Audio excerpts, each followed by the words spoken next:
Ассаляму алейкум, здравствуйте! В эфире программа «Ачехлав» и я ее ведущая Эльвина Меметова. 2019 год объявлен Международным годом языков коренных народов. Язык в первую очередь это показатель культуры, а также душа и украшение представителей той или иной национальности. Сегодня мы поговорим про наш красивый и родной крымско-татарский язык. У нас в гостях профессор, доктор филологических наук, декан факультета крымско-татарской восточной филологии КФУ имени Вернадского Айдер Меметов. Селям алейкум, хош келденес. Мерабанус, добрый день. Айдер Иджа, наш язык, он сегодня является государственным в республике. На ваш взгляд, по вашим исследованиям, как вообще развивается сегодня наш язык? Наш язык на протяжении тысячелетий жил и развивался в Крыму. Нашими предками были киммерийцы, тавры, скифы. Об этом можно много говорить, но об этом лучше всего прочитать. Есть книга, которую я 2 года тому назад издал.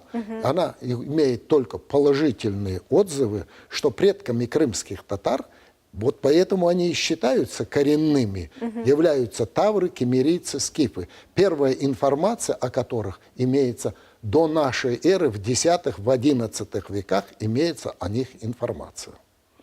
Наш язык имеет многовековую историю на территории Крыма. Естественно, он не всегда был таким, как мы сейчас видим или слышим его.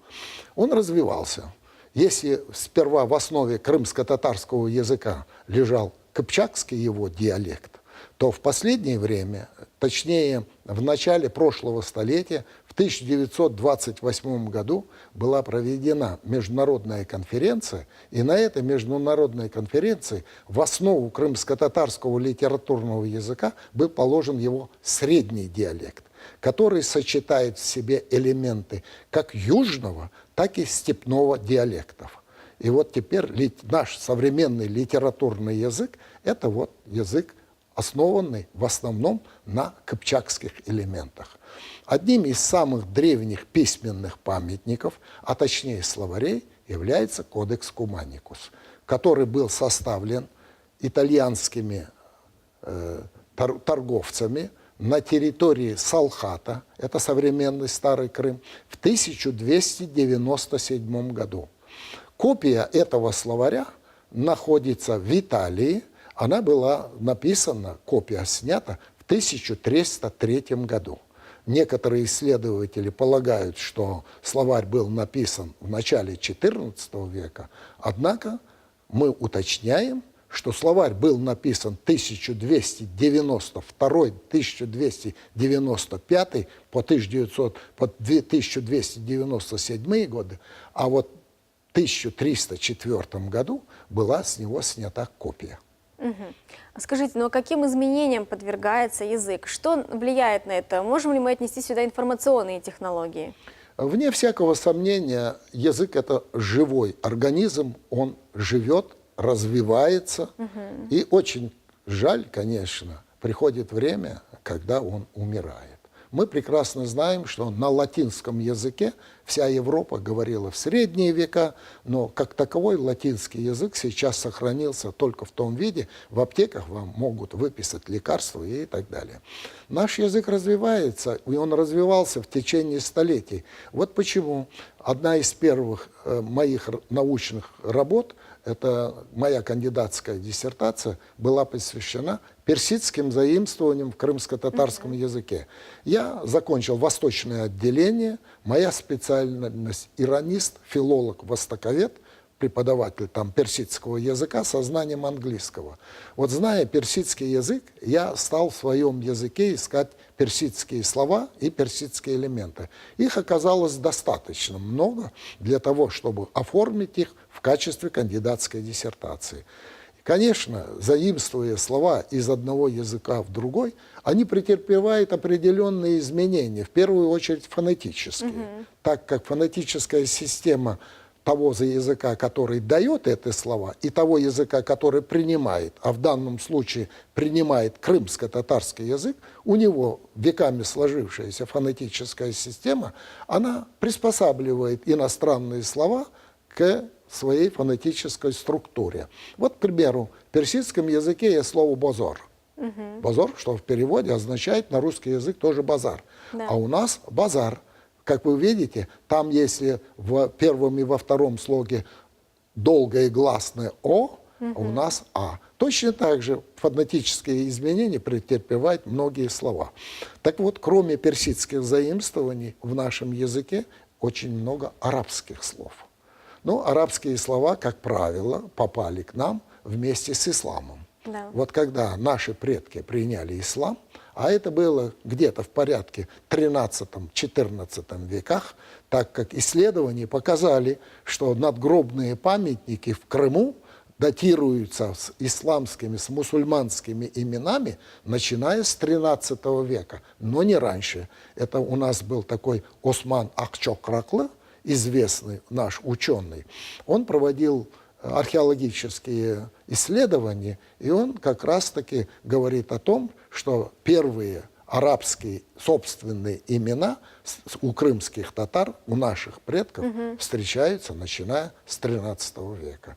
Но если мы еще к этому добавим строительство первых мечетей, историки полагают, более того, есть письменные доказательства того, что одна из первых мечетей была построена в Старом Крыму в 1280-х годах. Так что вот с тех пор арабские заимствования плотно вошли в фонетическую и в лексическую систему крымско-татарского языка, и они составляют на данный момент приблизительно около 18-20% всей лексики. Не только в крымско-татарском языке. Это они есть и в других тюркских языках, там, где распространен ислам, вне всякого сомнения, особенно культурологическая лексика, она арабского происхождения. Ну, крымско-татарский язык, он вообще богатый, милозвучный, и также у него есть разнообразие диалектов. Расскажите, как сформировались диалекты, чем отличается речь ялыбоев, татов и ногаев между собой? Формулировка немножко сейчас вот уже в научном плане устарелая. Ялыбои, таты, ногаи. Мы прекрасно понимаем, после 1944 года крымские татары после тех ужасных событий стали вот в 90-х годах, в конце 80-х, 90-х возвращаться на свою историческую родину. Они, к сожалению, не селились там, откуда их вывезли. Да. И они селились там, где могли приобрести квартиру, дом или участочек и так далее. Поэтому вот та система, диалектальная система, которая раньше была до выселения ялыбои или южнобережные и степняки, она устарела. Я ввел новый термин. Я называю их кыпчакизированный диалект и агузированный диалект. Вот тот ялыбойский наш диалект, он агузированный, в нем больше агузских элементов. А вот кыпчакизированный, в нем больше кыпчакских элементов. И вы сейчас в Крыму можете встретить на южном побережье тех, кто раньше жил на севере, поэтому мы их уже ялыбойскими не можем назвать. И в то же самое время вы можете встретить в степной части района ялыбойских. Это говорит о том, что произошли определенные изменения после переселения.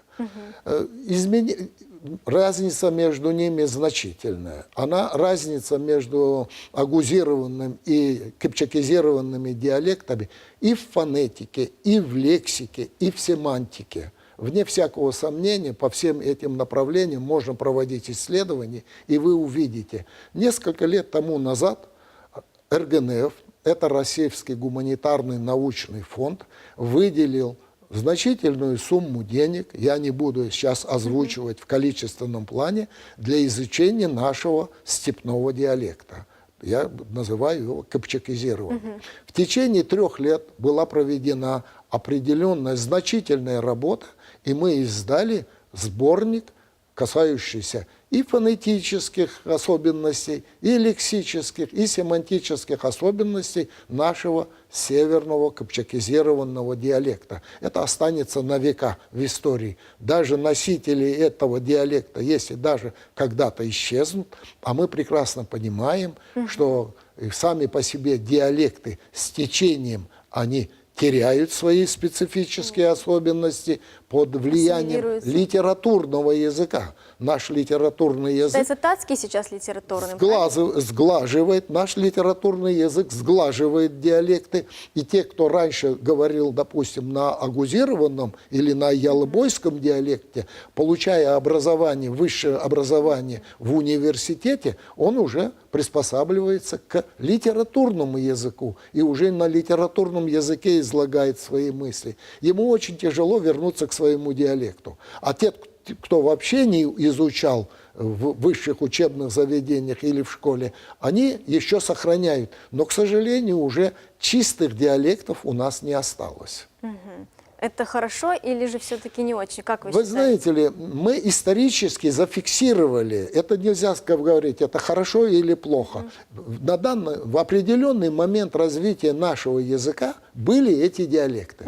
Мы их зафиксировали, мы установили. Исторически Для они науки служили. мы их оставили. А так он мог говорить, это разве плохо, когда человек говорит на литературном языке? Хорошо. Я считаю, что это хорошо. Но с другой стороны, как историческая память, вне всякого сомнения, в этих семьях особенности этого диалекта могут сохраняться. Я думаю, должны сохраняться. Я с вами абсолютно согласна. Аида Роджа, вы проделали большой колоссальный труд по изучению восточных языков, в особенности крымско-татарского.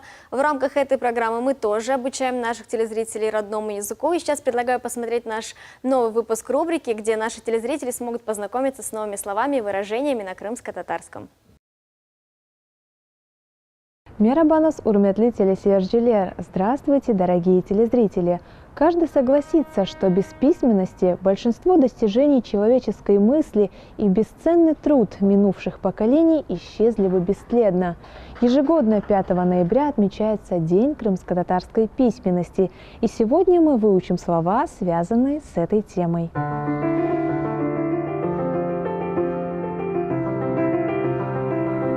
Письменность является одним из основных источников, которые свидетельствуют об уровне развития народа. Письменность на крымско-татарском «язы», «китабет», «элифбе». Именно благодаря письменности и умению передавать информацию мы узнаем об исторических фактах, событиях и культуре мира. Исторический факт на крымско-татарском «тарихи» факт, а события «вахия» «одиссе». На одном из самых созвучных и мелодичных по написанию языке мира, на крымско-татарском, изданы самые лучшие образцы национальной, религиозной, образовательной литературы и публицистики. Образец литературы – эдебият нуминесы, а публицистика на крымско-татарском так и звучит – публицистика. За последние 100 лет в результате языковых реформ крымско-татарская письменность менялась трижды. Как известно, до 1928 года использовался арабский алфавит. Напомним, алфавит на крымско-татарском – элифбе. Крымско-татарская письменность в разные периоды развивалась не только на основе арабской графики. С 1928 года в крымско-татарском языке использовалась латиница. Арабская графика – араб уруфаты, латиница – латин элифбеса. А в 1938 году крымско-татарский язык был переведен на кириллицу. Кириллический алфавит – кирилл элифбеса. В библиотеке имени Гаспринского хранятся древние памятники общетюркской и крымско-татарской письменности. Первый тюркский энциклопедический словарь «Кодекс Куманикус», древний памятник письменности Язанын эскі абидесы. Богатая древняя культура и литература крымско-татарского народа дошли до наших дней благодаря письменности, которую мы должны бережно хранить. Надеемся, дорогие телезрители, что сегодняшний выпуск был для вас интересным. До скорой встречи и элеклерде корюшейк!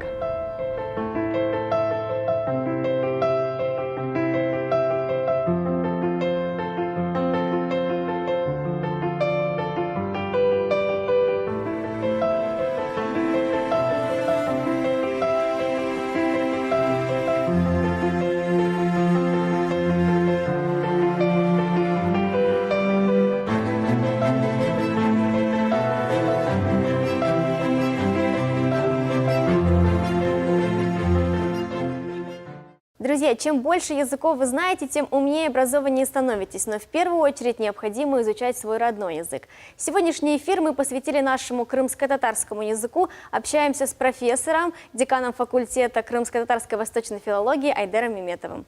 Айдер Оджа, известно, наверное, уже всем, не только на территории полуострова, что вы написали много книг, словарей. Также увидела свет немало ваших статей и публикаций. Расскажите, почему вы решили именно эту сферу для себя выбрать? Почему так сложился ваш жизненный путь, что вы посвятили изучению восточных языков? Вы знаете ли, если бы меня спросили после окончания школы, куда я хочу идти, наверное, бы я сказал, что я хочу быть физиком или математиком. Объясню почему. В школе мне очень хорошо давались эти два предмета. Я любил и физику, и математику, особенно тригонометрические уравнения для меня были, ну, просто я с удовольствием их решал.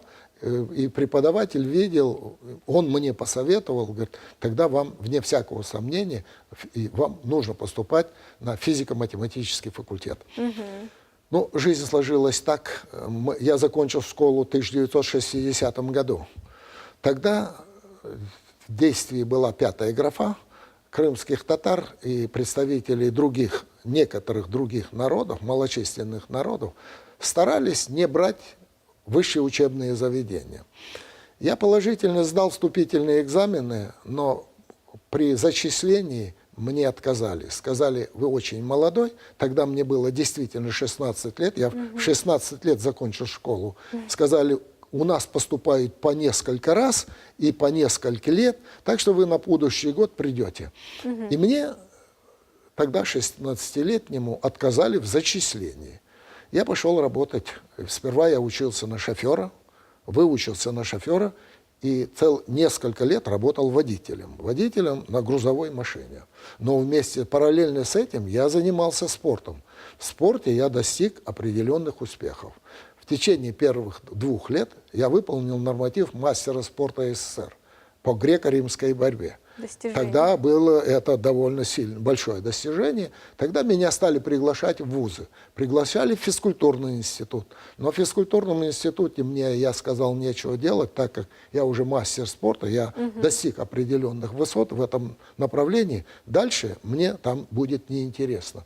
Приглашали в транспортный институт. Главный тренер, который работал в транспортном институте. Но моя мечта была поступить на Восточный факультет. Вот, наперекор всем тем запретам, а запреты были большие, тем более для крымского татарина поступить на Восточный факультет было практически нереально. Там на Восточном факультете обучались дети только секретарей обкомов, ЦК Компартии и так далее, высокопоставленных чиновников. Набор был ограничен, всего-навсего брали где-то порядка 48 человек на 8 специальностей. Я помню, на китайское отделение, тогда, когда я поступал, было 2 человека, на индийское отделение 3, больше всего брали на персидское отделение 7 человек и на арабское отделение 9 человек. Так вот, я тогда решил для себя, что я пойду на восточное отделение. На восточное отделение на персидский язык, так как надо было заниматься еще спортом. Так как тренер ставил такие условия. В течение 5 лет, вне всякого сомнения, выступать за сборную университета. Так вот, я успешно сдал вступительные экзамены. Я помню, 4 экзамена я получил 20 баллов. И по сочинению получил 5, и на устном, и так далее. Лучше. Меня вынуждены были зачислить, потому что больше 20 баллов ни у кого не было. Более того, у меня уже был 4-летний стаж работы. А вот поступив уже, для меня главное было это учеба. И вот там я благодарен своим учителям, особенно Киссину Илью Альбертовичу. Он на 2-м курсе заметил мою тягу к языкам, и он сказал, со спортом заканчивай, бери тему, и уже на 2-м курсе он мне предложил заняться персидскими заимствованиями в крымско-татарском языке. Из чего вышла ваша диссертация? Вот она, да, почему я говорю благодарен Киссину Илью Альбертовичу. Он уже на 2-м курсе разглядел мои способности к изучению языков. зная персидский язык, а персидским языком я овладел в совершенстве, вне всякого сомнения, потому что я учился на отлично. Ну, не знаю, зубрил я, не зубрил, этого я не могу представить себе, но мне языки давались очень и очень легко. И английский язык у меня 5 была, и это персидский язык, и у меня в дипломе написано преподаватель персидского языка со знанием английского. Даже через несколько лет, когда я уже читал лекции в Римском университете, меня пригласили, я на английском языке читал лекцию. Я думаю, это ваши старания и воля Всевышнего, и у вас все получилось. Филологические, гуманитарные науки мне оказались ближе, чем, по-видимому, не знаю, возможно, я бы достиг определенных успехов и в области математики, но так сложилась судьба, я пошел на восточное отделение, и я не жалею. Мы тоже, безусловно, рады, что вы все-таки пошли на это отделение. Благодаря вам у нас есть сегодня много трудов, над которыми вы кропотливо старались, изучали. Но поскольку вы еще являетесь и деканом, как я уже сказала, в Крымском федеральном университете, скажите нам про своих студентов. Какой набор абитуриентов на этот факультет? Является ли он сегодня востребованным? Значит, Восточный факультет всегда был востребован. Объясню почему. Даже мы, когда несколько лет тому назад до этого находились в составе Украины, востоковеды были востребованы во всех направлениях. И из Киева приезжали определенные товарищи, и наших выпускников вербовали к себе, забирали к себе, и они там занимают определенные, довольно такие солидные должности. Во времена Советского Союза востоковедов готовили только в 3 вузах. Это в Ленинграде, в Москве и в Ташкенте. Ни в одном другом городе, в том числе и в Киеве, не было востоковедного направления. И востоковедов готовили штучно. Как я вам говорил, в Ташкенте всего лишь навсего на отделение принимали по 2, по 3, максимум по 7, по 8 человек. И их по всему Советскому Союзу востоковедов было не так много. Востоковеды нужны были для общения с другими восточными странами. Это Китай, Индия, Япония, арабские страны, а их много арабских стран, Иран, Афганистан и так далее. Они востребованы были всегда, а сейчас тем более будут востребованы, потому что внешняя политика Российской Федерации наконец-то повернулась на восток, и у нас самые теплые отношения и с Турцией, и с Ираном, и с арабскими странами, но, по крайней мере, нас там ждут, нас там принимают, а для того, чтобы с ними общаться, вести переговоры, нужны востоковеды. Как же без языка? Конечно. Мы же не всегда же будем принимать их переводчиков. Мы должны обеспечивать и свои кадры, готовить свои кадры. Я уже не говорю о китайском языке. Самые дружественные, теплые отношения с Китаем.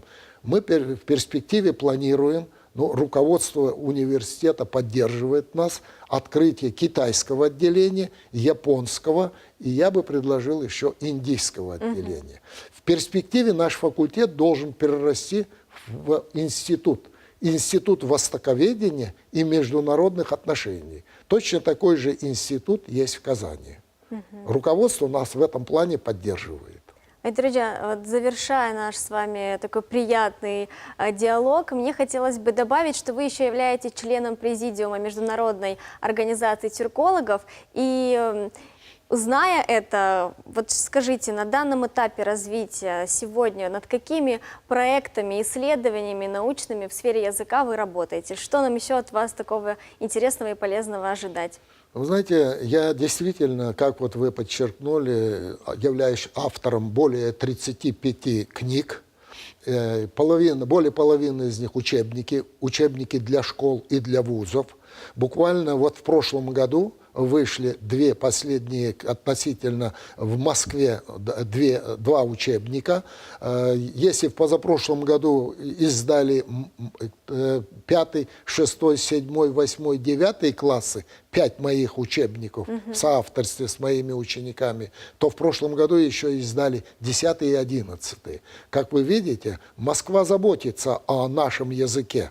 Мы, к сожалению, сами не ценим, не заботимся. Вот эти учебники учебники есть. Раньше мы говорили, вот нет учебников, мы не можем изучать свой родной язык. Сейчас они есть. Теперь дело за нами. Для того, чтобы вот один из основных вопросов сохранения, конечно, языка. Это есть язык, есть народ. Нет языка, мы же прекрасно понимаем, народ может исчезнуть с исчезновением языка. У нас есть все возможности на данный момент сохранить свой язык, но для этого нужно наши старания. В семье, при рождении ребенка не обязательно говорить на том языке, на котором мы сейчас общаемся. Надо говорить на родном языке.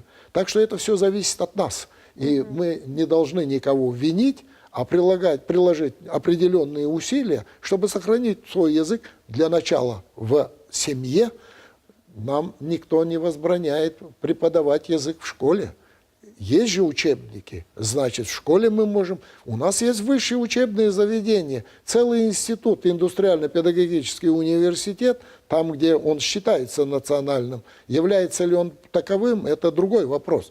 У нас есть факультет крымско-татарского, на факультете крымско-татарской и восточной филологии, где мы готовим специалистов по крымско-татарскому языку, по чистому крымско-татарскому, никакие там сдвоенные специальности. У нас есть возможность дальше развиваться. Так что это все зависит от нас.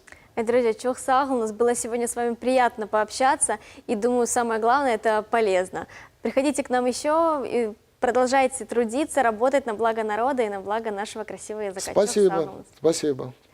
Дорогие друзья, ну и вы, конечно же, итогом нашего сегодняшнего разговора с Айдерой Джай сделайте то, что необходимо изучать свой язык. Знать его, ведь это наша культура, наше богатство, история, традиции и не только. Ну а мы с вами прощаемся. В конце наша рубрика «Мудрость ислама». Не переключайтесь, до новых встреч!